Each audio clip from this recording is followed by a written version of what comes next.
We're discussing for this episode, we thought we might pause from our coverage of the coverage we talked about doing of the various approaches to psychedelia that are kind of popularly going on right now in 2016, and kind of take stock of what we've done so far and discuss more potential other topics that would be worth talking about from our perspective. Yes, because I felt that for me, the initial energy behind wanting to do this project was the power of my disappointment with pop psychedelia, like via these conferences. But at the same time, there's no reason to limit our focus to just these popular notions surrounding psychedelia.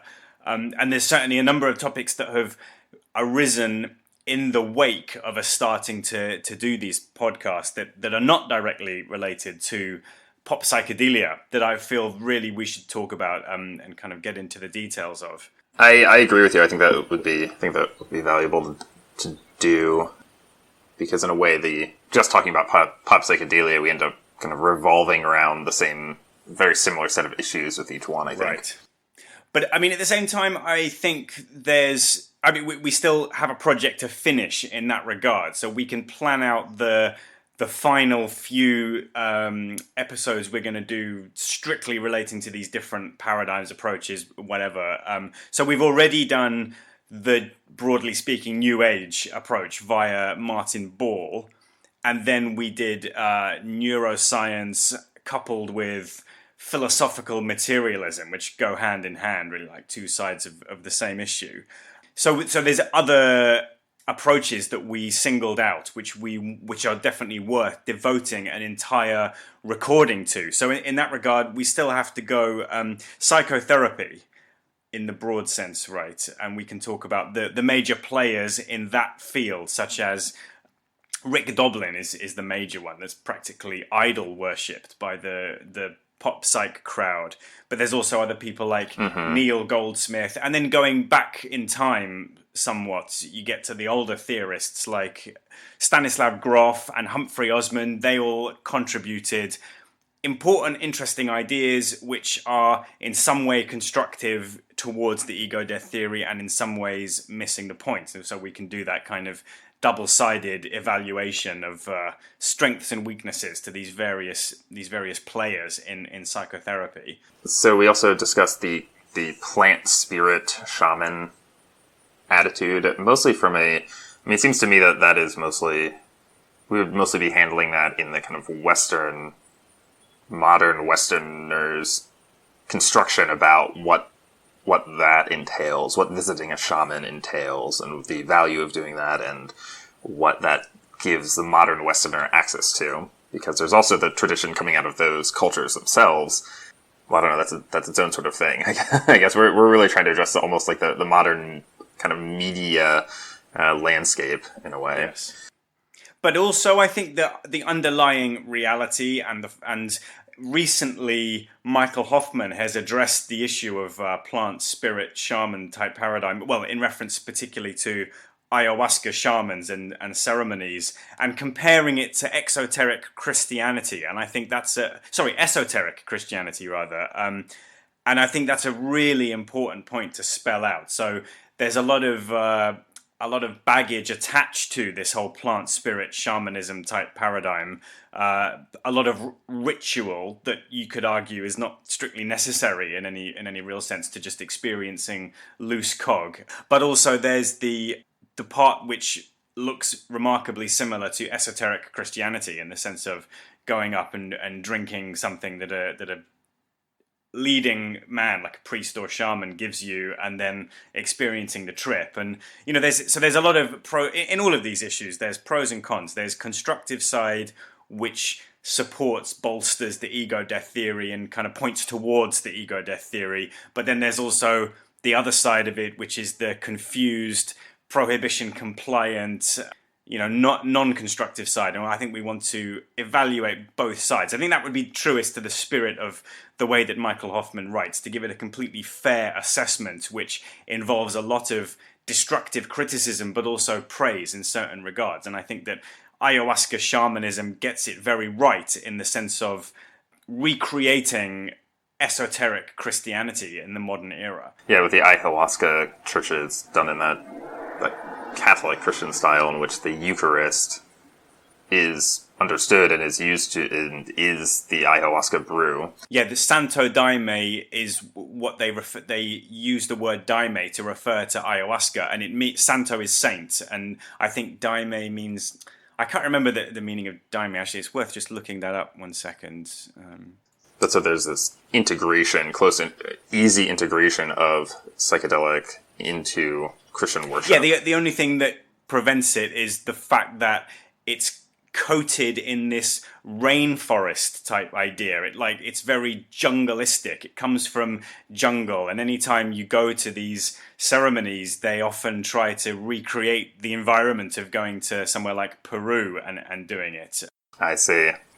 Which is not strictly necessary. No, and it disguises the esoteric Christian angle on it. I'm really surprised more people don't see that it's just so similar to the exoteric Eucharist. I mean, that so many people do, so many Catholics, Christians are so familiar with going to a priest and drinking and eating bread and wine, which obviously is just a placebo. It doesn't really have any, it doesn't cause loose cog. And it's just a precise parallel of that whole process where the priest is substituted for a shaman. But yeah, the rainforest context keeps that hidden. I see. I can't find on Wikipedia what Santo Daime exactly means, but it's something like the Holy Saint or something. It's a very Christian name that they call ayahuasca. Oh, and another point that struck me recently when I was thinking about this is that they even smell the same. So if you go into many Catholic churches, I don't know whether it's associated with a particular denomination, they burn incense in the churches, and the incense contains copal resin, and it's got a very familiar incensey type smell. And that is also fully associated and integrated with ayahuasca shamanism, and also even the kind of mushroom-based shamanic practices in Mexico. They all use copal resin, and I noticed that when you look on like Christian shops trying to buy this incense, they're never forthright about the ingredients, and it's always kind of marketed as just Christian incense or whatever. But then if you look on the more kind of ethnobotanical type websites, looking for the same exact substance, but in the context of drug-based shamanism and rainforest type things, it's explicitly labeled as copal resin, which comes from particular plants, but it smells the same. So, for me, like as a person, I've experienced both. I've been inside Christian churches and smelt this distinctive smell, and then also I've participated in ayahuasca ceremonies, and it's the same exact smell. So there's a very ready and obvious analogy. It seems like just a tiny switch needs to be changed in ayahuasca shamanism in order for it to be recognized as basically esoteric Christianity. I mean, in some places, some of the lodges and places where they do this in South America, they actually have images of Jesus and crucifixes. And I went to Peru, to Iquitos one time a few years ago to check out that whole scene. And I did one ceremony with this very elderly lady shaman, and some Peruvian people, just guys, kind of showed up at the last minute and came and drank with us. And they were singing songs during the ceremony that had, they were referred to Jesus Cristo. They were like Christian songs. So it's so seamlessly integrated, Christianity with ayahuasca shamanism, and yet there's still a major blockage of this anti-Christian feeling, I think, probably, which prevents modern white Westerners from fully realizing the extent of this comparison between the two, where they're really exactly the same thing, but they're seen as being completely different. And in the context of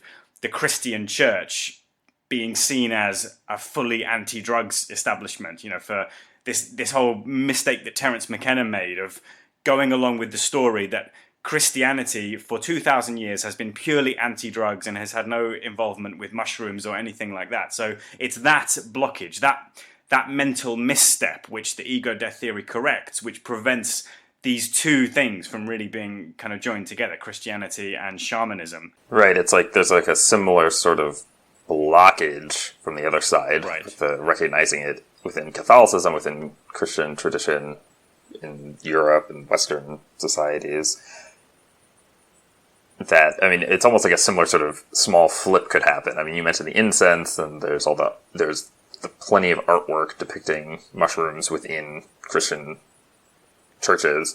And so, it does seem like a very similar sort of blockage going on. Oh, and I found that, so the daime is just is the word for, or is a word for ayahuasca. Yes, but it has a specific meaning in its own language. Like, for example, the word ayahuasca means vine of souls, or vine of death, or vine of the dead, or something like that. And daime has a meaning that I might be wrong about. Well, Santo definitely means saint, which is a Christian term. Mm-hmm. And I think daime similarly has a specifically Christian meaning behind the term. But again, it's hidden. It's not something that maybe people who participate in that scene don't immediately recognize that. Maybe they don't care about whether that would be a relevant association. But obviously, from the point of view of ego death theory, that's a very relevant association to be made. And I guess another aspect that leaps out at me about the Santo Daime and the ayahuasca Christian-style churches is their legal position, and that currently they are in active legal fights with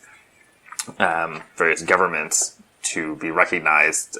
I'm thinking specifically in the U.S. that they are to be recognized and to be allowed to use ayahuasca in their worship. And so this is kind of a significant, almost battleground in the battle against prohibition. Right.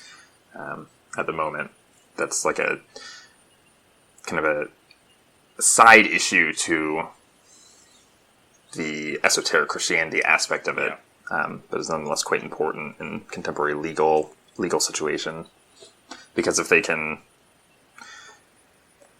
and well, I actually suppose the esoteric Christianity aspect to it is in fact quite relevant to the legal position, because the standard argument in the U.S. from the Supreme Court, for example, has been that there is no history of the use of psychedelics in our own, I'm using scare quotes, our own religious traditions. Mm.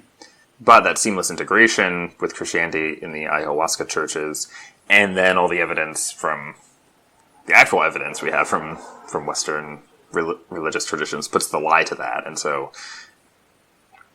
in some sense it's worth kind of writing on and focusing on the Santo Daime legal situation, because they are an active Christian-styled group using using psychedelic substances, and in a way, for them, as they are being recognized as legal use of those substances, that kind of provides a precedent and hinge point to then try to flip prohibition over and get it pushed against prohibition more. Right, by showing that Christianity is entheogen based. Yes, and so the more that we can help people recognize that the ayahuasca churches are a form of Christian esotericism, the better, I think, in the long run for flipping that narrative and for getting people to recognize it within Christianity itself. And it's one aspect of the case to be made for esoteric Christianity and esoteric Western traditions, that it is completely normal, right, to ingest psychedelics in a ritual context, or outside of a ritual context. Yeah, exactly. Just for the legitimacy of using drugs, basically. Yeah. So we can cover that in some more detail. That would be worth a whole episode, and we can name a lot more names, the people that have written about this. Like Steve Bayer is a name that springs to mind. He wrote a book called Singing to the Plants, and there's many others, and we can kind of draw an episode out of that. And that leads into a third approach, which is drug policy reform, which we could also similarly like devote a kind of standalone episode talking about drug policy reform, the various ways in which the drug policy reform crowd end up shooting themselves in the foot with their own rhetoric by kind of going along with the whole drugs are bad, drugs cause harm idea. And there's numerous examples of that, people who like really make those particular mistakes that we could highlight and, bring to light.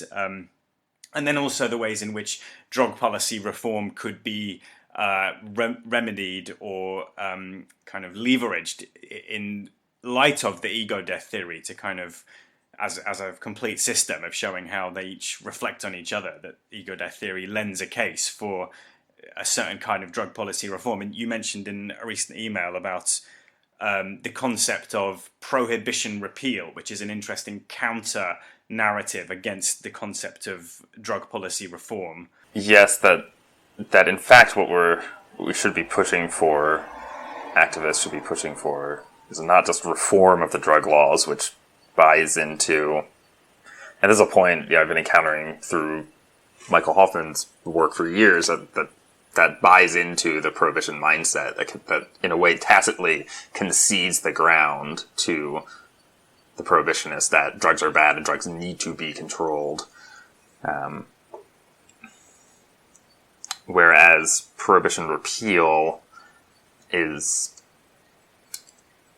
I guess, is a more effective counter. It doesn't concede any ground to the prohibitionists. It says no, prohibition itself is the problem. And is not afraid, it seems to me it's not afraid really to pull out all the weapons against prohibition. I'm tired of seeing, it's just tiring to see activists not bring up how prohibition itself, from its institutionalizing, is a predatory system. Right. Meant to, especially in the U.S., in my knowledge, meant as anti-immigrant, anti-racial groups, anti-war, kind of attacks on anti-war groups. So it has always been a tool of the elite, so to speak, to terrorize in a way the population.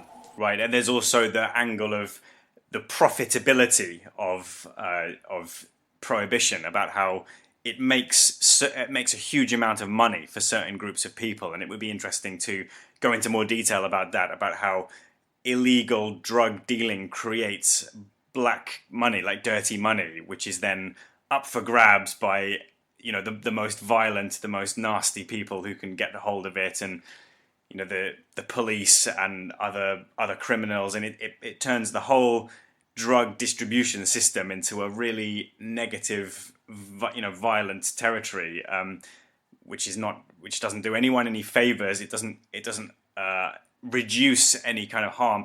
In fact, it can be the prohibitionist approach can be characterized as harm maximization, of really just doing the utmost to make the whole drug enterprise as bad as it can possibly be, as violent and as dirty and nasty as you can possibly make it. But in the guise of protecting people, which just starts to sound so, absurd and self-contradictory when you look at it that way, that it doesn't really protect anybody. No, I think you're right. It creates the conditions for the violent black market, right, so to speak. So there's just a number of different angles to that. There's the financial aspect, there's the kind of political control aspect, there's the violence aspect, there's the environmental aspect. And I'm thinking also it's going to link to the whole esoteric Christianity aspect of, is Christianity anti-drugs or pro-drugs? And the exoteric version of Christianity is anti-drugs, and the esoteric version is drug-based. You could almost put it that way. So the drug policy reform and the fight against prohibition, prohibitionist rhetoric, it's all linked with the same tug of war between exoteric Christianity and esoteric Christianity, even reflected by the fact that alcohol is the legal intoxicant, and that's the one that is used by exoteric Christians in their Eucharist ceremonies. Yeah, great point. Great point. And also that applies across the board beyond merely Christianity. In fact, I shouldn't just specify exoteric Christianity, but also esotericism and exotericism in general, as that applies to Buddhism and the New Age and even academia. Who knows how many things you could rope under that system and characterize them in terms of a tug of war between prohibitionism or prohibition repeal. Yes, I think that's a very relevant point, that this tug between esotericism and exotericism across all these aspects of culture are all linked, I think. And I think they end up being linked to the dynamics of ego death, of exploring the altered state, and that the ego, in general, we could classify with the exoteric side, and the transcendent state with the esoteric side, and that there are two modes of operating, two control schemes, two modes of interpreting, two modes of action, of agency, where the ego is generally reaches a point where it's desperate to retain control and put off, in its kind of panic at coming self-control-seizure. It's trying to put off as long as it can that kind of crisis seizure point. And so similarly, exotericism is trying to put off the end of prohibition. Right. So all this can be kind of linked together. So prohibition is like a collective mechanism for repressing transcendent thinking and for repressing maturation to transcendent world model. I think that's right. Whether there's, I think that's a way of conceiving of it that fits into the ego death paradigm, and I think it'd be really a kind of powerful way of putting it. That it's not that. Yeah, it's a way of putting off this maturation into transcendent knowledge. It reminds me of something I once read it was a quote from Tim Leary saying, if you want to really understand a culture, you need to look at its taboos. And it's almost like transcendent thinking, ego death experiencing is the ultimate taboo. And the idea that ego death experiencing is at the core of religion is a purely taboo idea. In the same way that Jesus' ahistoricity is a taboo idea in academia, and it remains so, and that's something that we should address as well. It's all interlinked. Yeah, and this is not to say that there aren't. I guess when I make this point that there's an analogy between prohibition and exotericism, this isn't to deny that the prohibitionist the prohibitionist leaders know what they're doing and know that they're know that what they're doing is an exploitative system. I don't mean to say like, oh, if only they knew the truth about transcendent thinking, then they would change all their policies. But do you think that they do know? Do you think that there's anyone sitting in an office doing, administering prohibition who actually does understand about psychedelic religion? That's a great question. I don't know. I mean, in contemporary times, I don't know. I don't think we could directly know because everything is so veiled by that discourse surrounding prohibition. It strikes me again that you mentioned this issue about Christianity and its this kind of McKenna influenced idea that Christianity was always totally against drugs. And that, we would say a better way of looking at it is that there's always been a push and pull within Christianity between the two. And so it seems that to some extent, obviously now Christianity is primarily, has this placebo eucharist, as we mentioned, just the piece of cracker and grape alcohol. It sometimes seems that Hoffman is denying that in his writings and saying that even now. I don't quite understand that in Hoffman's writings sometimes. Like a very recent comment that he made on your blog saying, well, yeah, churches use mushrooms. Churches have always used mushrooms among laity and priesthood. I don't quite see what he means. Like, because you just used the word primarily. It's primarily exoteric. Like, is that is that to contrast it with a previous time in history when it was primarily esoteric? Or I don't really understand that dynamic. I think that's... Well, I was puzzled slightly by that comment as well, and it seems that he expanded on it in a blog posting, which I should probably link to that comment on my website. I mean, he expanded on it at the Yahoo group. I think that it's... I mean, in some ways, I think it's an open question at this stage. I think we're still gathering... I guess what I would say is that researchers still need to be gathering the evidence. How do we determine when, where, and how the dynamics of this, or the evidence for exoteric Christian practice as opposed to psychedelic-based Christian practice? How do we determine instances of that?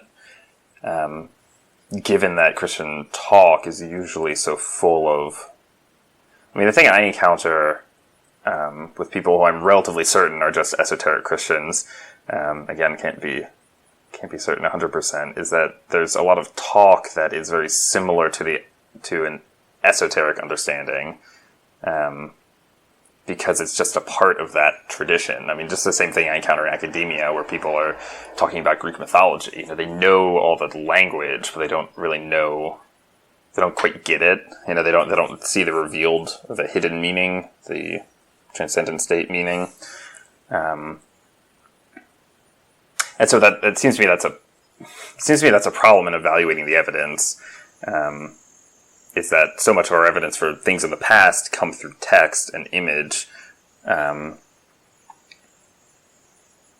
which is very a traditional way of talking, and always uses the same words and the same way of speaking and the same images,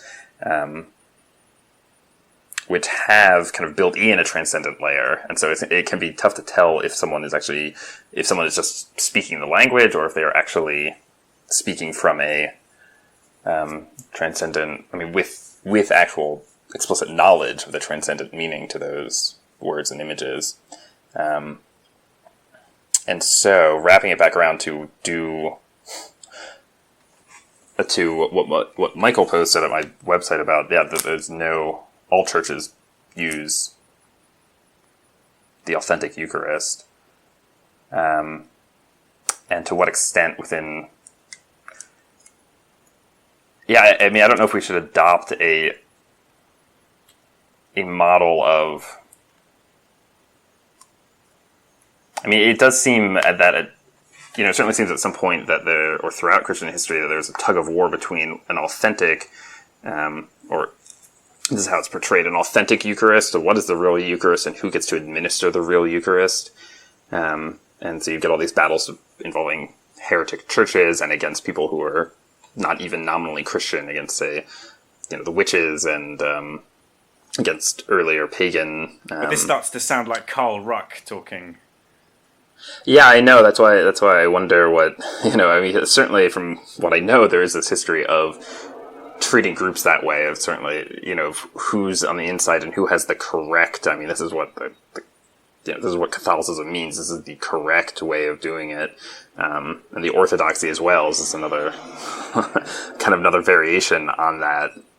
That is why they call themselves this. That they, Catholicism says that there's, we are the one tradition that goes all the way back to the founders.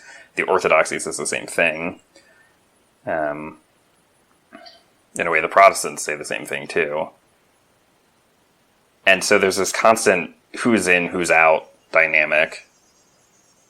And we are playing a part in that dynamic by specifying a particular understanding which we take to be true esotericism, which is entheogenic eternalism. Yes, yeah, we would do a run around and say, no, all of the exoteric, all the official exoteric language we get is wrong, and all the Christian groups that are anti-psychedelics and say it's wrong to do that they're just clueless outsiders, and that the esoteric people are the true insiders who are referred to in the New Testament. It's like the whole thing of Christianity is about dividing people into two groups. Like there's even within the church, they have high church and low church, right? Whereas high church is kind of the big buildings, you know, which with the authority structure leading up to the Pope, and then there's low church, which is more like brotherhood, sisterhood, you know, home gatherings and unofficial. You know, you just have to believe that Jesus gave his life for your sins, and then that gets you into that church. You don't have to go to any buildings or confess any sins or anything like that. So everything about Christianity is shaped in the form of there are two groups of people, the ones in the know who have the ears to hear, and the ones that are clueless outsiders that don't recognize the true meaning of the symbols. And I suppose then there's everybody wants to think that they're on the inside, and then everybody else is wrong. And I guess we're just one version of that, which is we're saying that to become an esoteric Christian, you have to go through the process of ego death and world model upgrade via entheogens. But there would be many other Christians who would disagree with that and say that that's anathema to what Christianity is really about. Yeah, I think that the esoteric exoteric contrast, in a way, I mean, to me, it's always kind of revealed that that's what's going on in that in-group out-group talk within religions. Like, that's the basis for the in-group out-group talk and real social distinctions that are then enforced. That's the dynamic behind it. That, like, no, they're out, they're with the devil, or they're in error, they're in heresy, or something like that. And that dynamic of in-out corresponds to, as we've been circling back to, the ego's out sort of thing, or naive ego control system is out, transcendent God knowledge is in. So there's all these dynamics, what we keep circling around, I think, with Christianity is there's all these dynamics to the discourse that makes it difficult to confirm one way or the other the extent of actual authentic psychedelic usage within Christian history. I wanted to ask you, actually, as a direct question, if you've had experience in your life of communicating with exotericists, because that's something that has happened to me on a number of occasions, and I've really relished it and taken the opportunity to try to do some real communication on this kind of level. And what my experience of doing that has shown me is that the exoteric level doesn't recognize that there is such a thing as the esoteric level. The exotericists, as far as I can understand, the people who don't know about entheogenic eternalism, they don't recognize that there would be such a thing as a level above where they're at. Whereas the esoteric level does recognize that there is this distinction between insider and outsider. So by conversation with exotericists, in this context, do you mean specifically people who are committed, committed members of a certain religion who are... People who are trying to convert you to their way of seeing things. People who are trying to get you to, in the case of Christians, to say, oh, I recognize that Jesus is Lord and Jesus died for my sins. In the case of Muslims, they want you to say, I testify before Allah that God is one, that kind of thing. People who are trying to influence your beliefs. I see, in that kind of exoteric conversion way of just say that you agree with certain things and then move on. Because it's really the basis of a lot of those religions. Jewish people, Judaism doesn't have that. Judaism is not a converting religion. They don't go out looking for converts. Jews want people to go to them and convert to them, and then they reserve the right to turn people down. And with the really serious levels of Judaism, like ultra-Orthodox, you have to train for years to convert from being non-Jewish, from being a Gentile to being a Jew. And even after all those years, they can still say, no, you're not Jewish enough. The only way to guarantee being accepted as a Jew is to be born with a mother who is a accepted Jew. Whereas for the other religions, Christianity and Islam, and also to some extent Hinduism or like Advaita based religion, they go out and you see them on the streets sometimes, like in London. And I wondered if that had happened to you, if anyone had tried to come up to you on the street or in some kind of environment where where they want to try to convert you to their religion, which amounts to, from your point of view, exoteric religion. Yeah, and have I engaged them in conversation? It's quite common in. Yeah, I would say it's quite common in the U.S. to be approached about your religion, and in a lot of cases, no. I mean, in a lot of cases, no. I've just avoided talking to them because I don't know. It was partly just being raised, as I think we discussed in the first episode, being raised in a kind of non-religious household. When I was younger, I was kind of uncomfortable talking to people who were so devoted. But I have, at a certain point, actually, so at my university, there's a kind of small public amphitheater area which would attract Christian preachers who would come to do the fire and brimstone sort of show for the college students about how they were living in sin and fornicating and things like that. And so I did go out and like engage them sometimes too. Actually, as I was like right around the time I was starting this website, for example, my website. So I do remember going out and engaging some of them, and it wasn't very productive, of course, because this is like this mass kind of public theater thing going on. But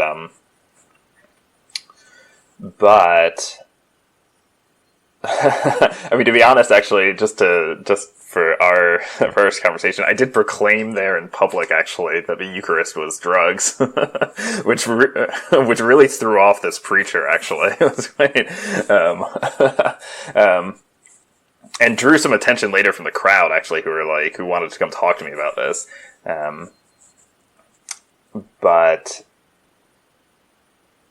But in terms of talking with an exotericist specifically and engaging them on it, yes, I have had some conversations in actual productive environments, but I think there's such in many of these, there's such a discourse against drugs and against altered states, against intentionally giving yourself an altered state, and that's somehow cheating or a shortcut, and that real religiosity and real enlightenment, thinking now from the Buddhist angle, comes from either faith or hard work, years of hard work and years of uncertainty through faith. Or sometimes just simply by luck. God just chooses you for no apparent reason. Yes, that's like the hardcore Calvinist attitude, I think, that it's like characterized by the Puritans. So I think there's such a heavy emphasis on that. Yeah, it's kind of hard work angle that drugs are somehow cheating, that simply just getting the altered state is something that I don't think they even recognize the altered state. Usually the drug-based altered state is something that is relevant, and it's like they don't recognize especially with Christians, they have this understanding of what the Holy Spirit is. With exoteric Christians, they have these concepts of the Holy Spirit, but it's not. There is something that prevents them from recognizing it as the psychedelic state, or as a state of consciousness in general, like an experience. They want to see it more like a thing, it's represented as a white dove quite commonly. Yeah, so it's represented as a white dove, and so it's often represented as by exotericists. Yeah, I found that it's either exotericists either want you to just like agree and come join their social cause, come to their group meetings, right, and advocate for whatever moral things they want you to do. But that highlights the key point there, that for them it's crucially an issue of morals. I think what motivates them to do that, and what the core of their message is to try to tell you that you're a sinner and you're doing something wrong. And I think there's two places where those conversations get really interesting and tightly kind of wound up. And one of them is the one you just addressed of the drugs and whether or not the Eucharist is drugs. But the other one is whether or not there's free will. And I think that every exotericist is harboring a massive logical contradiction. And I think that that's to pinpoint that, like with Muslims, they're very clear that Allah is the one and the source of everything. And so you can in this kind of conversation, you can say, well, how can I be a sinner and even how, Allah already knows if I'm going to convert or not. So how can it possibly be a choice that I can make? And that's another level, in addition to the drugs level, that is not recognized. The concept of no free will and total divine determinism, where absolutely everything, including my every word and my every act of will, is predetermined by God. So Christians and Muslims have that in their system, and more or less explicitly they point to God as being omniscient, omnipotent, that kind of thing. But at the same time, they always want to retain free will in order to tell you that you're a sinner and that you need to make this particular choice to convert to their way of thinking. And it's always a free choice. Yeah, there's like a smashing together in the exoteric and in the exoteric presentation of these religions. I mean, whether or not there's an esoteric understanding by the person doing this, yeah, there's a kind of smashing together of the transcendent eternalist idea and the free will idea, and that seems to me we can conceptualize that in the dynamics of conversion from egoic thinking to eternalist thinking, but it seems, certainly in the conversations I've had, there's this kind of illogical smashing together that you're pointing out, that that God is the author of everything, but we also have free will at the same time. And so, whereas from the ego death perspective, we understand that these are contrasting systems that are based in experiencing, that we experience either egoic free will or we experience eternalism. And then once we experience eternalism, then we experience a kind of modified or a qualified egoic free will. But in the exoteric presentation, these things are smashed together in kind of an illogical way, in order to protect egoic thinking. This is making me think, there's so much information here, this is making me think that esotericism deserves a whole episode where we maybe rope in some thinkers, some books perhaps. And do you agree? I certainly agree. Yeah, I think it's extremely relevant. Because just as you were saying that, then a third thing occurred to me. So we've already got drugs or no drugs, determinism or free will, and the third thing is history or mythology. So for an exotericist, their religion is grounded and based in historical events like the life of Jesus, the life of Muhammad, what have you. But for esotericists, it's based in mythology and the altered state. Yeah, yes, certainly. Recognizing that these figures are, that the religious texts are not, have like, they're like they're like a play or something, or literature or a story, and meant to be understood metaphorically and not the literal level is not the primary level. And I think one other point I wanted to make about these, you mentioned the contrast within the kind of Western Abrahamic religions between Judaism, or the most orthodox form of Judaism, and then Christianity and Islam. Yeah. In that Christianity and Islam tend to be more active in their converting than the more orthodox forms of Judaism.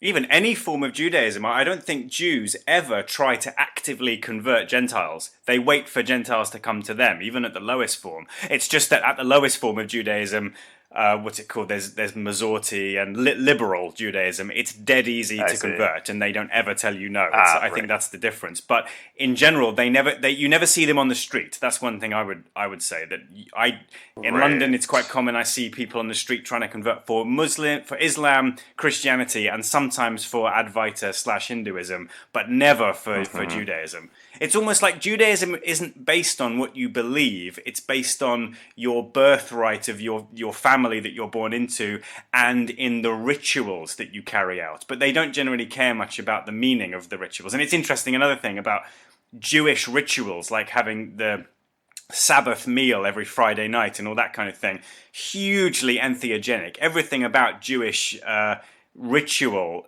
screams entheogenic esotericism, but it's hidden behind alcohol and bread, that kind of thing. In the same way, it's very similar. So it's just the difference comes in their attitude, respectively, towards gathering converts and bringing people into their religion. It sharply differs from Judaism to almost all the other popular religions, really, but in particular the other Abrahamic religions. It's a useful point of contrast between them. Yeah, yes, it is. And I think that some of that is due to the historical origins of these religions, in that Judaism is like the most prevalent surviving tribal based religion that is based around as you said, your kind of your genetic background, or were you born into a Jewish family, and so it has strong aspects of kind of uniting the family group and uniting the connected family groups, basically, of Judea. Whereas Christianity, I think, Christianity is, here I think you can really see that it is an imperialistic religion, and I mean that very specifically coming out of the Roman Imperium, out of the Roman Empire, and that the Roman Empire kind of ignored all of these tribal boundaries and said, you can do whatever you want in your home, just also acknowledge the divinity of Augustus and the Caesars and the whole governing arrangement, acknowledge Rome as a goddess as well. Right. And this crosses all tribal boundaries. Doesn't matter who you are. And so Christianity, growing up as a response to that, at least in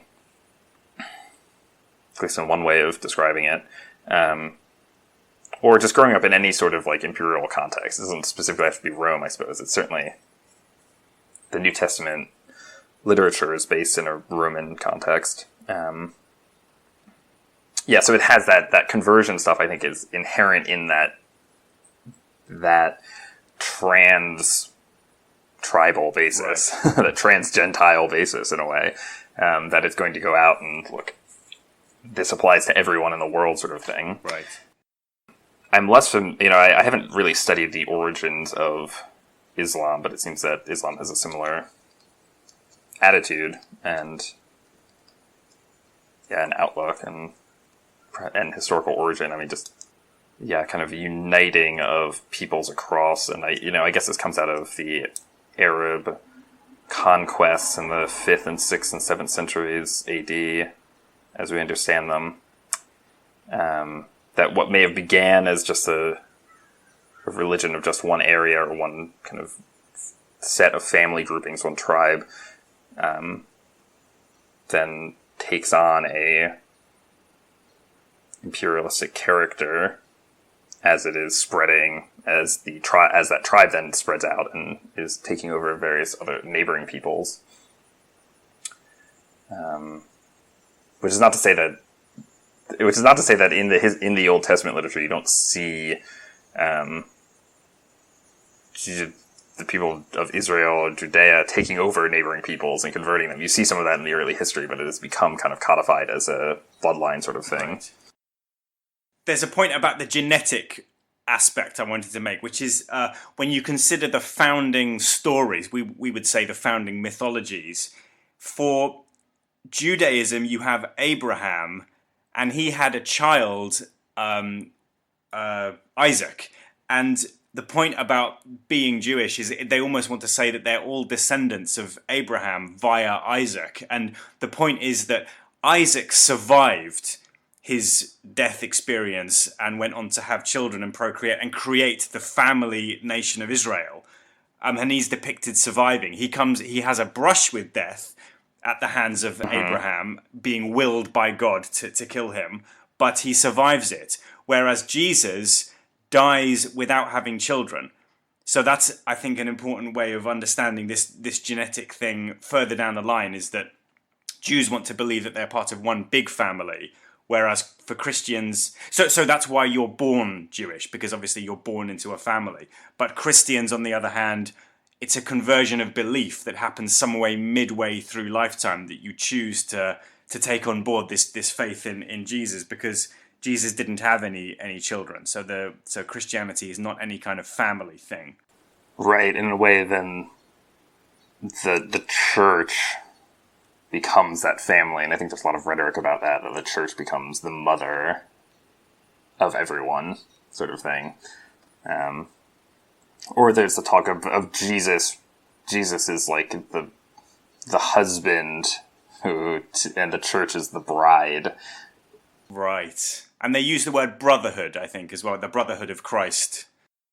The brotherhood of Christ. Yeah, and you can see this in a lot of the early church writings I'm thinking outside of the New Testament explicitly in the so-called church fathers, which are set in a context of oftentimes trying to convert pagans, Roman Empire pagans.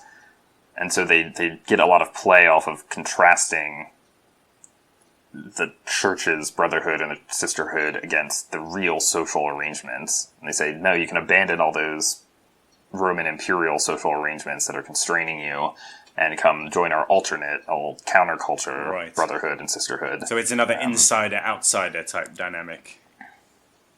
Yes, and they contrast it and they use the sort of they use an esoteric thing. They say all those social arrangements you have, those are exoteric things, whereas we have a true esoteric relationship with each other. I mean, they're trying to apply again to their own to relationships with each other, the sort of relationship that exists between ego and then the transcendent controller in a perfected form, in an actual loving form, where the transcendent controller loves the ego and isn't going to destroy it. At the same time, all this rhetoric masks and conceals the real economic and social arrangements that were being made in the build-up of the early Christian movement. All the, there's a lot of talk. It's fascinating to see some of the letters of I was reading recently that are attributed to Saint Jerome in the 5th century AD, in which he has a lot of correspondence with wealthy old widows, and he's trying to convert them to Christianity, partly so that they will devote all their estate to the church. Right. So there's very real social economic things hiding behind this way of talking as well. I mean, when you actually peer into the social dynamics of it, there's a use of this esoteric language to create a social environment, specific social arrangement, which is something then tying back into the ego theory. That's something that Michael uses in the main article to say, well, we can leverage Christianity in this way, even though Christianity is a ancient, it comes from a different cultural context and is in some ways not useful because the Roman Empire doesn't exist. But contemporary society can leverage that to stand up to prohibition and create an alternate social arrangement that way that is not prohibition based. So I think in terms of podcasting, it's difficult to separate these issues out because they inevitably end up blending together. The historical Jesus is the ego and the mythic Jesus is the transcendent mind. But what we're trying to do is separate them out into separate themes. And so one would be drug policy reform and the other would be the tug of war between exotericism and esotericism, right? And we just try and keep the context as separate as possible. Yes, yeah, perhaps alluding to, and I suppose our audience, the ideal audience is going to pick up all the links anyway, and then the people who get the esoteric background, right, or get those dynamics, and then the growing audience, so to speak, will learn these connections as we go. Essentially, yeah, we'll learn to recognize that language that we're kind of using.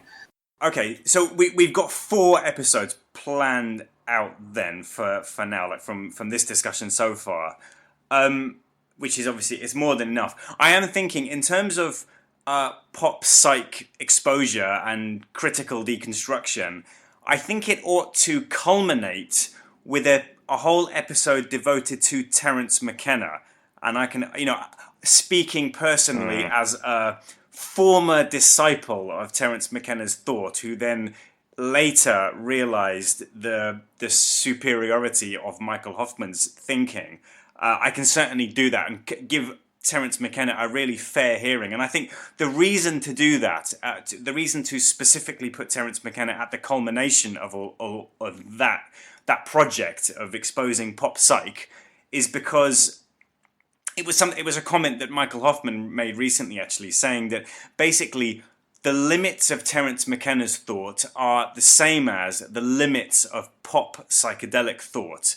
And his mistakes, like this crucial mistake that he made, that he front and center said that basically Terence McKenna's argument was, in order to disprove the idea that esoteric Christianity is drug-based, all you have to do is disprove John Allegro. So he narrowed down the entirety of the entheogen theory of religion into John Allegro. And then he said, look, John Allegro was crazy, and how could anyone think such a silly thing? And then that was that dismissed. That's just one example. But there's other examples, I think, of places where basically Terence McKenna addressed a particular pop psych paradigm. So he's made comments about psychotherapy. He made a great analogy about psychotherapy, that, when you're applying psychotherapy to psychedelia, it's kind of like you're going into a giant opera hall to see some magnificent performance,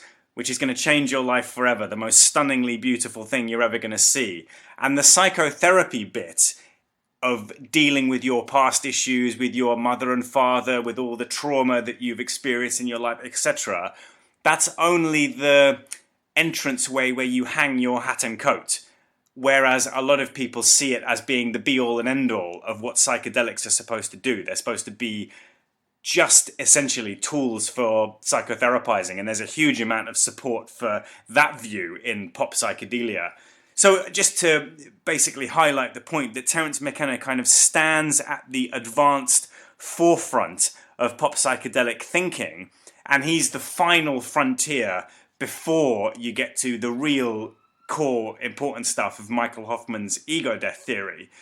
And, I suppose I might be projecting a bit there, because that is the shape of my personal intellectual development. And I came up through Terence McKenna thinking, because of the stoned ape theory, the idea that magic mushrooms were there at the very beginning of human biological development, that kind of triggered something in my mind to see Terence McKenna as like a great psychedelic prophet or great psychedelic thinker. And it wasn't until discovering Michael Hoffman's writing that I saw that there are inherent and very crucial limitations in Terence McKenna's thinking. But just because I think he's the advanced end of pop psychedelic thinking, he's the trippiest thinker, the most kind of transcendent and out there style of thinking. I think we should put him at the culmination. So we should get all the other ones done before then, and then we should do a whole episode on Terence McKenna. So are there any others? And I mean, there was this one that came up recently in Michael Hoffman's Yahoo group about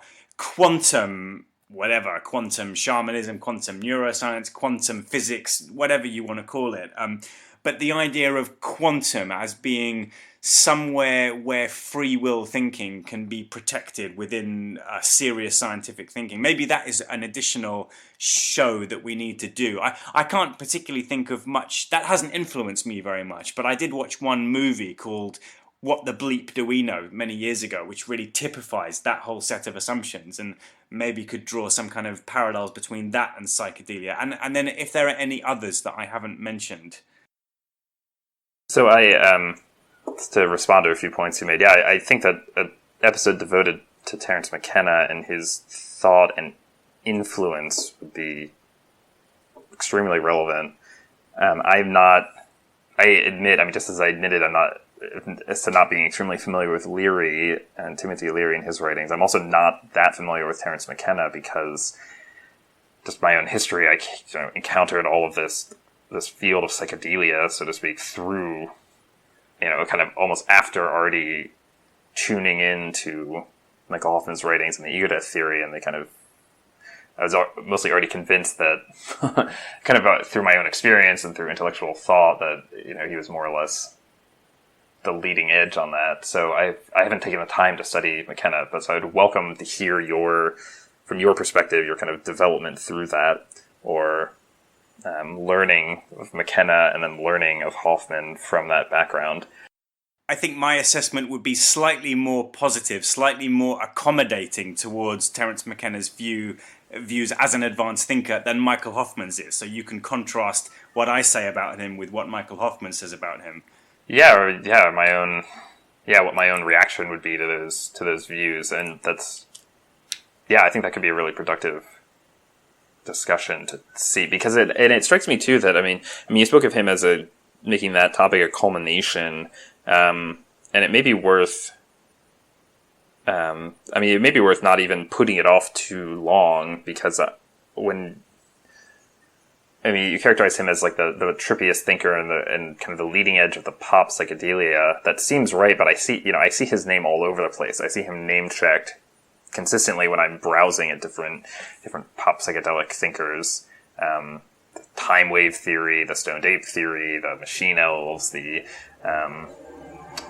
there's kind of like there's like a hagiography, a kind of like a sainthoodification of McKenna amongst a lot of writers. He seemed to have a great influence on people who are producing things now.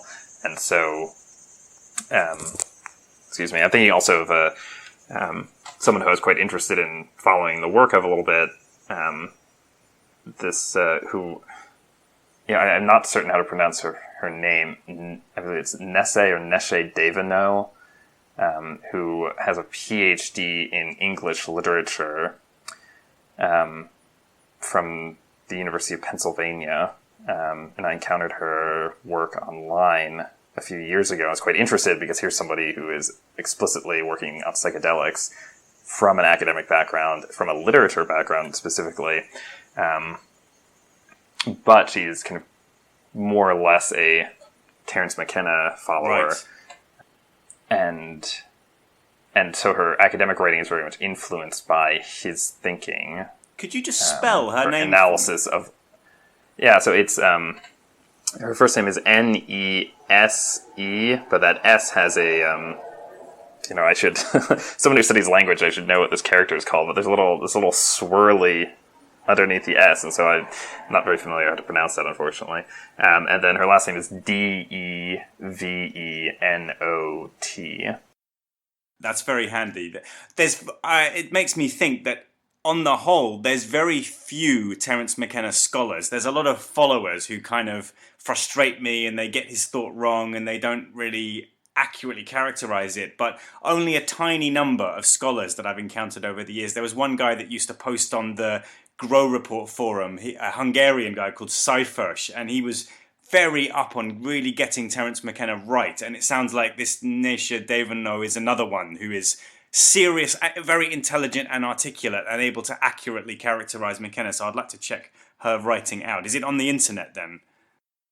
It should be. There should be links. I remember coming across some amount of writing that seemed to be from her dissertation, which was on, I think, 19th century and early 20th century English poetry, viewed through McKenna's theories about time. Right.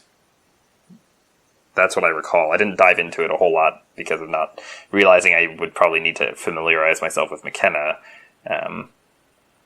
But yeah, that is worth looking at. I was going to say, she also, another aspect of this person and her public activity that was interesting to me is that she published an article and did a presentation, it was about 5 or 6 years ago, which she entitled Coming Out of the Psychedelic Closet, and using that sort of that coming out of the closet narrative that is mostly associated with homosexual and LGBTQ social life, and applying that to her own kind of public admission of studying psychedelics within academia, which is extremely relevant to me, to you as well, I suppose.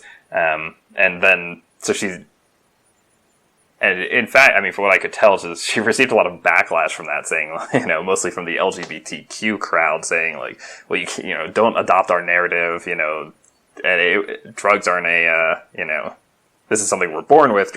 You're not born with this drug thing. Drug taking is a choice.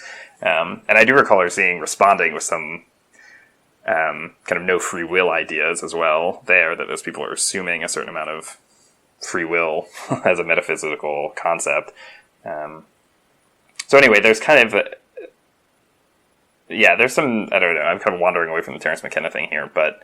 No, not really, because that was actually, I remember hearing Terence McKenna using that same analogy of is that right? Comparing being, psychedelic personal identity with the whole lesbian gay thing, because just 100 years ago, less than 100 years ago, it was a crime to be lesbian or gay. And even the guy, Alan Turing, the famous mathematician who is credited as saving England during World War, I think it was World War II, he was, forcefully castrated not long afterwards on account of being homosexual, such a grave injustice. And now the situation is completely reversed, where gay people are more tolerated now than they ever have been. And it's just a kind of model to look to for psychedelic people, thinking, well, now we're in the same... Psychedelic people in modern times are in the same situation of being criminalized for their activity, whereas you could maybe look to a future time when it's fully accepted and psychedelic people can come out and get married and that kind of whatever, So it's an interesting analogy, and it's one that Terence McKenna used himself to apply to, being psychedelic in an age of prohibition. Yeah, so it is relevant. That's good to know. Well, so anyway, that's an example of things I've encountered. I mean, of the influence of McKenna and the openness of that influence. I mean, people are very open about citing McKenna within pop psychedelia. And so, I would even, I would promote the idea that not even put it off too long. We don't have to put it off necessarily as a full culmination because of that influence. I mean, it kind of his influence moves into all these different areas. Okay, I'm glad you said that, actually, because I'm more keenly looking forward to doing an episode on Terence McKenna than I am on certain other ideas like psychotherapy and plant spirit shamanism. And indeed, Terence McKenna himself had something to say about all of these different fields, these different what we originally called paradigms. So we could almost address these remaining pop psychedelia approaches through the lens of Terence McKenna, in addition to the lens of Michael Hoffman, because there's relevant things to be said about both. So, in fact, given that you said that, maybe that would be a good idea for a next episode. It can be the Terence McKenna critical deconstruction.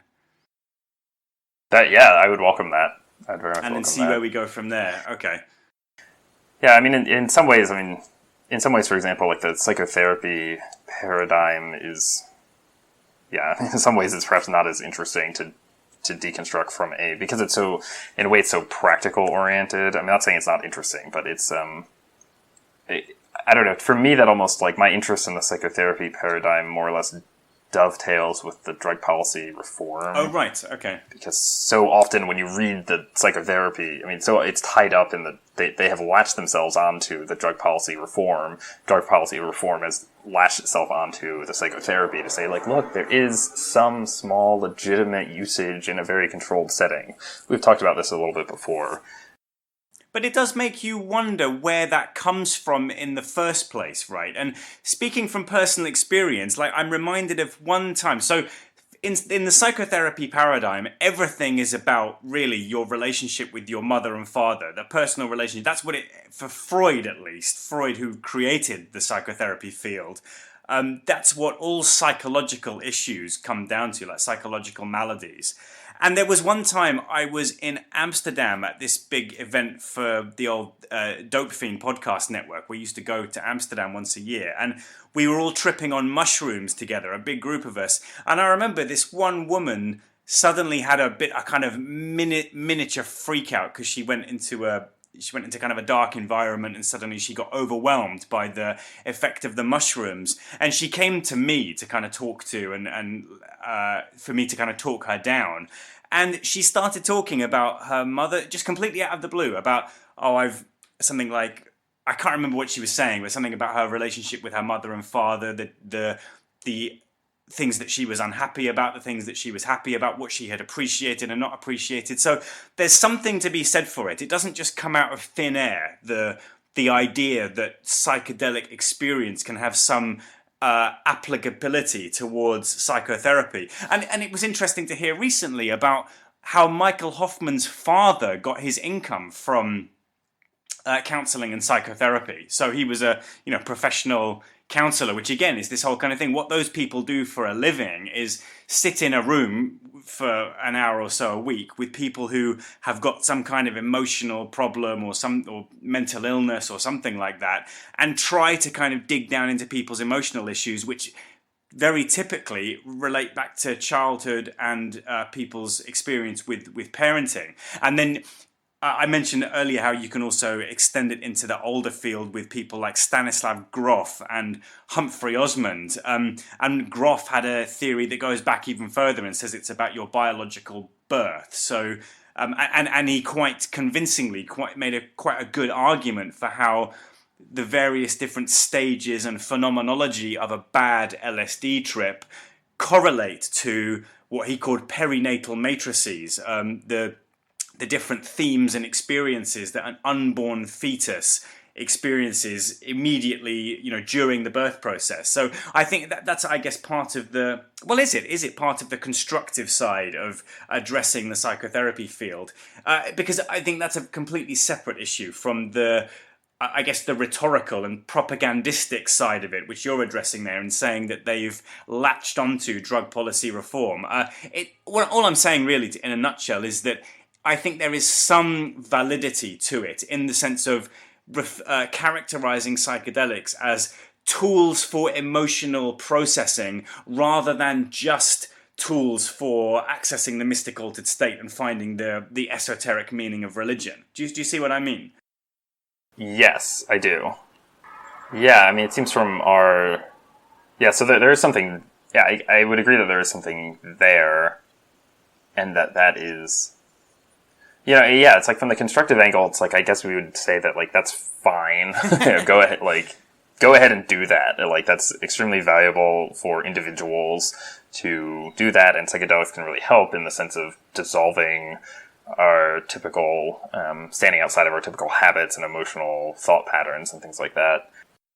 But it does inevitably bring into play the concept of benefits, which I've kind of talked very negative. I really hate that word. You can't really avoid addressing, putting psychedelics into the psychotherapeutic context without appealing to this vague and arguably pseudo-scientific or non-quantifiable, non-precise concept of benefits that, you take psychedelics and it gives you an emotional benefit by enabling you to process emotion on a deep level. And that's a kind of, I guess that's a double-edged sword. It has a positive aspect of people will swear that they, people who are, dying of cancer, that they got some great relief from their fear of death because they tripped on mushrooms or whatever, or that someone got great insight into a problem that had been plaguing them about, some trauma that they had experienced. But at the same time, on the negative side, it opens the door for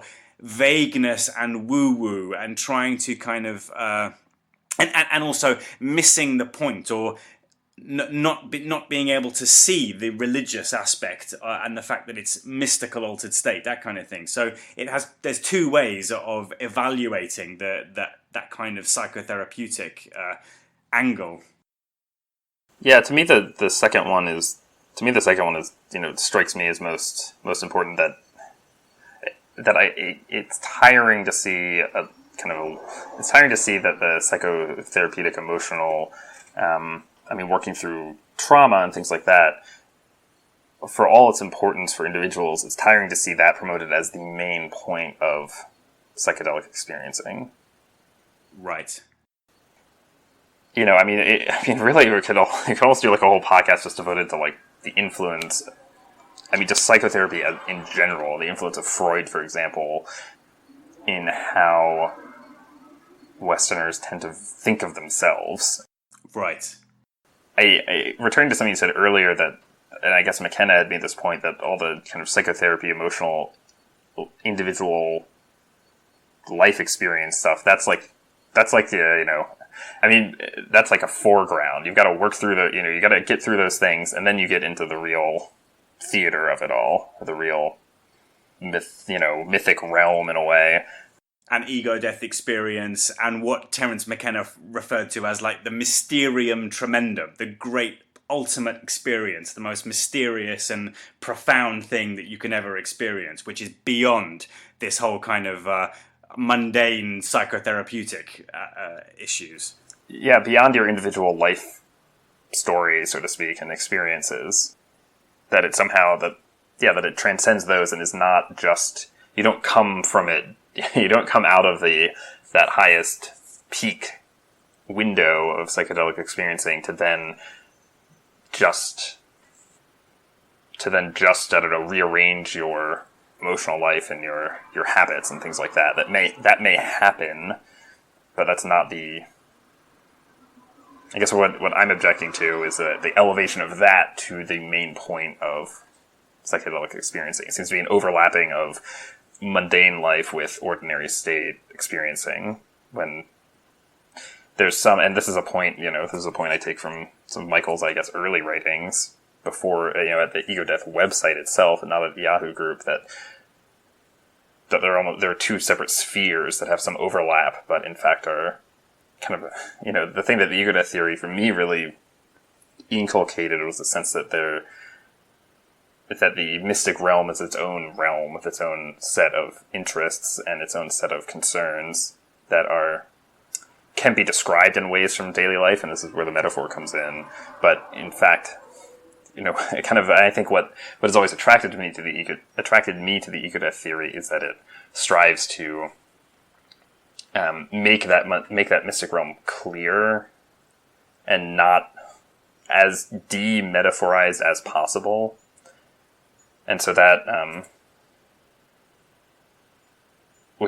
frees it from that benefit idea that you brought up, that it has its own, benefit can be classed in terms of just within the mystic state and within the mystic kind of, I don't know, the area of thinking surrounding the mystic state, the way of the discourse surrounding the mystic state, as opposed to just the discourse surrounding life. There may be benefit for real life and maybe emotional changes and trauma, healing from trauma and things like that, but that's its own realm, I guess. And so the Ego Death theory clarifies and compares and contrasts the two, and I think enables people to do that, to kind of create these two separate realms in their thinking. Right.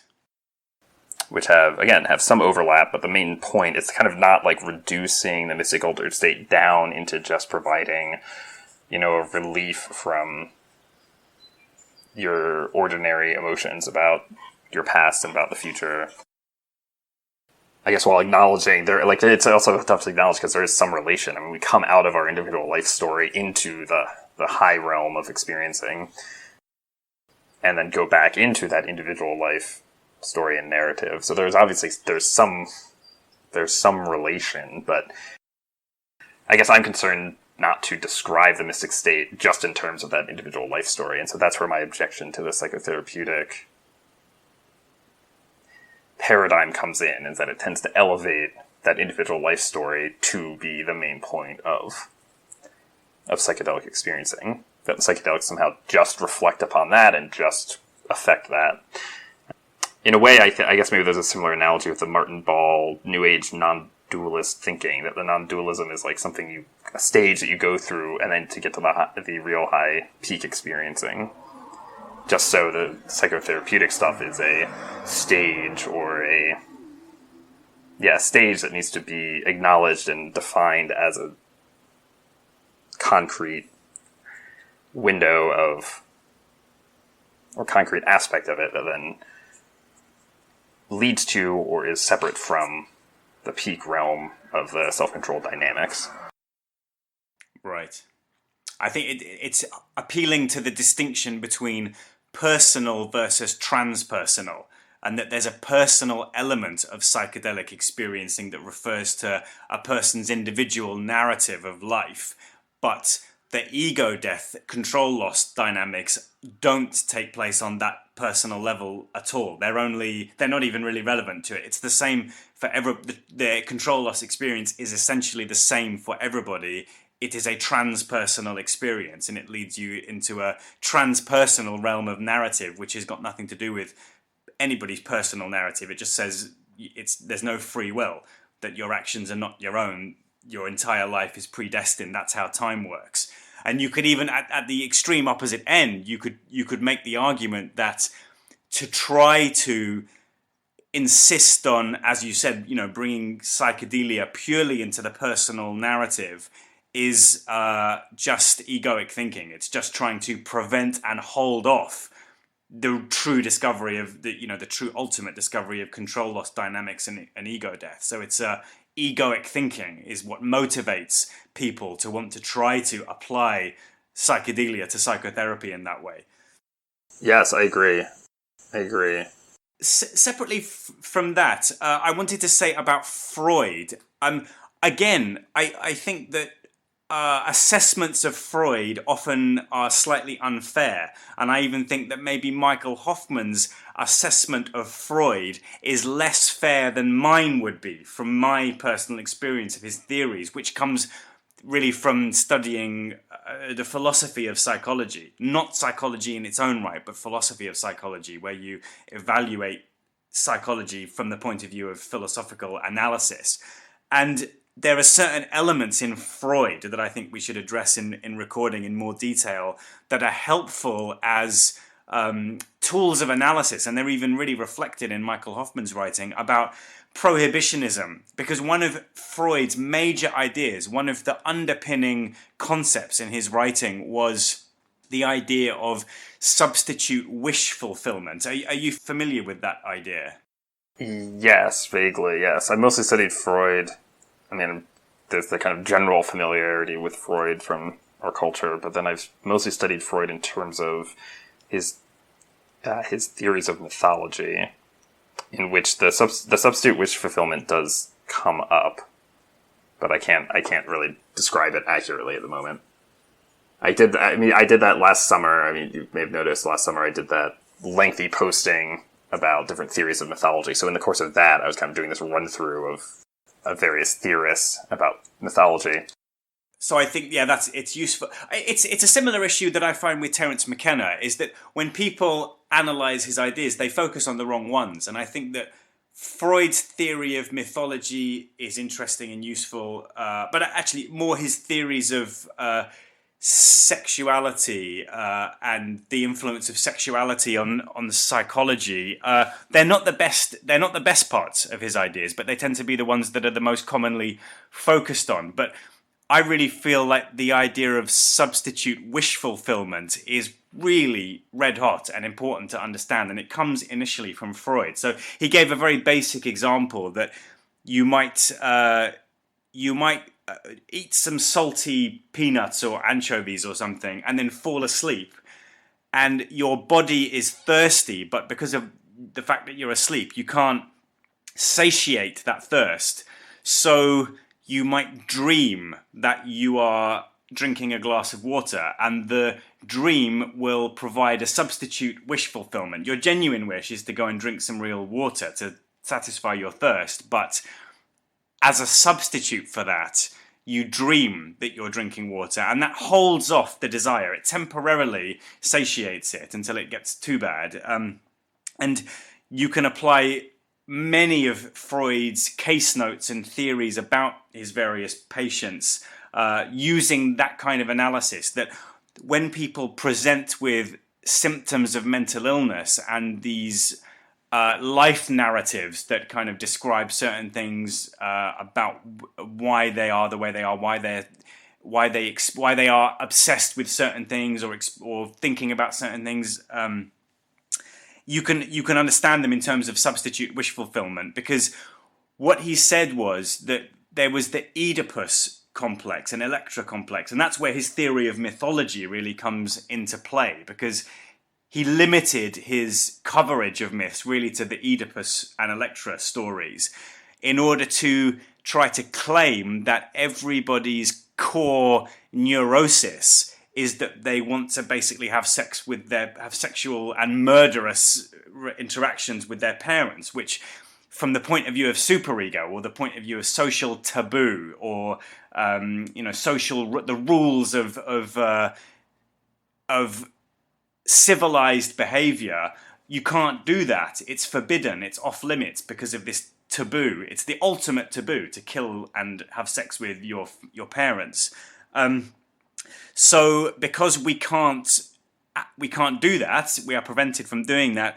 The mind tries to form substitutes in order to stave off this desire to do these terrible taboo acts. And I think that, so that was the way Freud employed the notion of substitute wish fulfillment. But equally and crucially for our project, you can apply substitute wish fulfillment to prohibitionism and the various paradigms and issues that have arisen in light of prohibitionism that can be related to prohibitionism, such as exoteric Christianity being preeminent over esoteric Christianity in the modern age, and people wanting to practice New Age spirituality where they bang shamans' drums in order to get into an altered state because they don't want to use drugs. Right?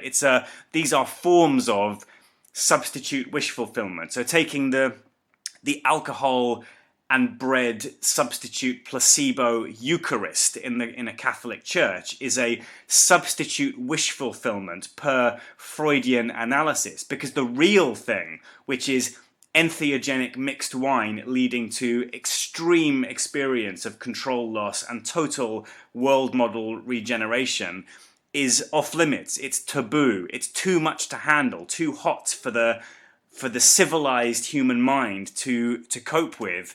So the natural response, the psychological mechanism that responds to that too hot to handle psychedelic thing, is to generate this plethora, this myriad of substitute wish fulfillment, such as you could broadly label it exotericism, but then underneath that broad banner of exotericism comes a wide variety of different practices, many of which, well, in fact, ideally all of which you and I would feel would fit under our remit of wanting to cover these and substitute them and submit them to critical examination in light of the ego death theory. So, for example, using psychedelics as psychotherapy, you could refer to as a substitute wish fulfillment. You don't want to enter the main arena and see the main event, the great, grand, ultimate mystery of ego death experience. So you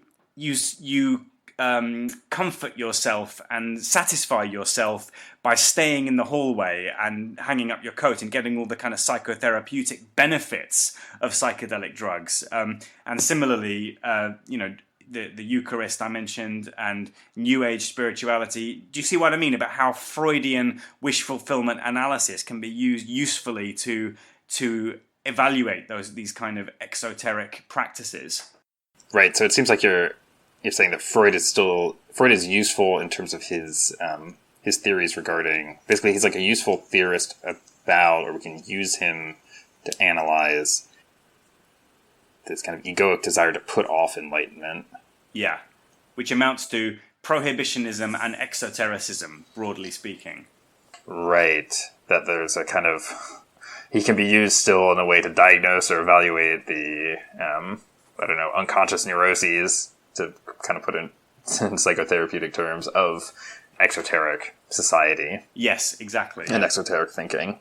Right. Even though that strictly speaking, that's not the context that he intended it to mean. He was in there's a parallel situation. He was faced with a very stuffy, conservative Victorian society that was terrified of sexuality, and so he used that analysis to point out that behind all of these civilized facades of, very well-behaved ladies and gentlemen, there's actually a hotbed of sexual and murderous desire that's being repressed and kept in the unconscious mind. That was his situation that he applied it to, but I'm saying that we could translate the Freudian analysis to the modern situation of drug prohibition. Yeah, it's a great point that he was reacting to these stuffy 19th century, official 19th century, early 20th century European culture, and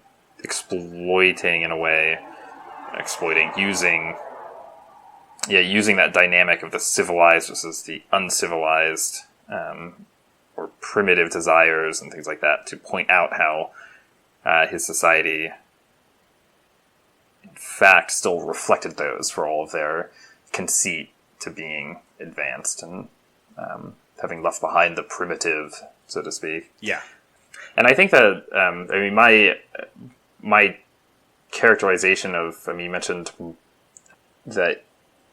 Michael Hoffman's kind of dismissive attitude towards Freud. I think that is specifically, that may specifically refer to, certainly the way my dismissive feelings about Freud mostly relate to his theories about mythology.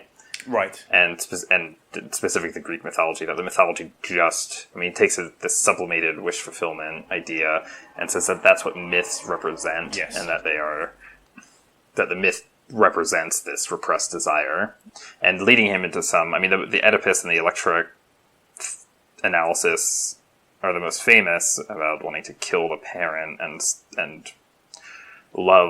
kill the parent of the same sex and love the parent of the opposite sex. Those are the most famous, but it kind of leads him into some really, laughable interpretations of some other myths. Like there's one about where the Prometheus myth is a representation of man's repressed desire to pee upon the fire, to urinate on fire. Right. And it's kind of very laughable. Especially from all the range of interpretations that are available that have been proposed about the Prometheus story. It really stands out in its, I don't know. But again, it has this kind of shocking feel to it, this transgressive. That interpretation itself is a kind of transgressive interpretation. Like, you think, that the Prometheus myth is about, knowledge or something like that. Prometheus steals the fire and then is hurt by Zeus. That, the Greeks were, had this anxiety about their own knowledge in the face of the divine. Well, you think that's what it is. Well, actually, I'll tell you, it's about this desire that you secretly have to pee on fire. Right. So it has that. So again, it has that transgressive feel. The whole Oedipus complex and Electra complex is, it's a shocking claim, I think, to say. And it seems to me there's an element of Freud in which he is trying to subvert civilized culture and saying, like, no, actually, you're, we can explain your actions through your repressed desire to sleep with one of your parents. So anyway, but I think the dismissive attitude towards Freud is certainly the one I'm mostly just familiar, like I said, with his interpretation of mythology, which is obviously not something that, this is I think a very reductive angle of mythology, but that's kind of a known thing anyway. But it's like, in a way, he got it right because he was looking at mythology as mythic symbolism for something but he just picked the wrong level of reference in specifying sexuality as the ultimate reference, whereas we would recognize control loss dynamics and transcendence as the ultimate reference of mythic symbolism. So he was partly on the right track, partly on the wrong track. Yes, I agree, and I think that it's, with someone like Freud and with a lot of other thinkers, I think it's that he was not as interested in mythology as per se. I don't think he set out the question to himself first of, I'm going to solve mythology and solve the problem of what is mythology. I think that he saw it as a support for his theories about repressed wish desire, wish fulfillment. Right. And so I think that's an important distinction to make, that he wasn't setting out to solve mythology. He was... I mean, the other thing about that cultural context and the intellectual context he was working in is that, everyone in educated Europe knew the mythology very well. They'd had to have studied it in primary school and things like that. And so that in itself was another aspect of culture, and there had been a great interest in mythology already. And so I think that was talking about mythology, I would characterize it for Freud as a useful tool, useful support in making his theories, but it doesn't really stand out as a separate area of analysis for Freud. Right. So time is getting on slightly, so I'm thinking we should maybe draw this to a close fairly soon. Yes, I think we should too. We've got it hasn't worked out the way I thought it would, but we've really got a way forward in the sense of the next episode is very clear in my head now about an analysis of Terence McKenna, which does the double job of comparing his ideas to the ego death theory in that kind of critical deconstruction mode, but also seeing how he was critiquing the other pop psych paradigms that we have been addressing, and just like seeing that kind of play off. So do you agree with that? I agree with that. Yes, I'd love to hear your presentation about McKenna and discuss it with you. Right. Okay. And so what were you expecting? How were you expecting this to go? Were you expecting more talk about expanding away from pop psychedelia into discussing some of the various thinkers that have come up, such as Schopenhauer, Plato, Louis Sass? These things all need to be discussed still, but I guess what I was expecting is that we would have a number of episodes to kind of proceed with, but I feel that we've more or less narrowed it down to one or two or three, perhaps. Actually, no, it's not so bad. It's just one step at a time. But I wasn't expecting to do the Terence McKenna thing next. But now that you've said that would be a bit. You said that it needn't necessarily be a culmination, and it might actually be the right time for it now. And I agree with that. I think I'm raring to go in terms of Terence McKenna, so I think we should do that next and do that as thoroughly as possible. It's just I was thinking that it would be a culmination where we would do multiple other episodes, one about psychotherapy, one about plant spirit shamanism, etc., before we do McKenna. But I think that over the course of this recording, we've both settled on the idea that that's not necessary and we should address Terence McKenna next. Yeah, he's a kind of looming figure looms across the pop psychedelia frameworks.